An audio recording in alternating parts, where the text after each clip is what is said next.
Ka përfunduar prej një jave shembja e objekteve në hyrje të qytetit të Shkodrës. Pavarësisht përfundimit të këtij aksioni, ende nuk janë marrë masat për pastrimin e inerteve, të cilat kanë mbetur nga shembja 10 bizneseve në atë zonë. Të pyetur nga Star Plus, disa qytetarë shkodran kërkojnë që të merren masa për pastrimin e lulishtes. Të presin votimet, nëse fitojnë, i hikin, nëse humin, i të iki. Deri sa të banë mullarë. Për e shem, heki inertet, shishë jo bëgdu, Kandahar, pa turpë me pa kush.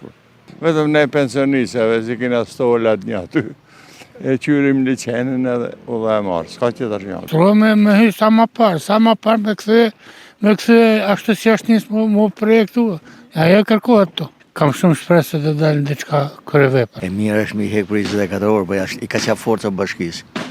Po punën më të mirë kanë bënë që pak të në bënë diqa bukur për Shkodrën. Nga ana me i fjale bukurisë dhe nevojës që ka Shkodra, me i fjale është gjanë domosdoshme.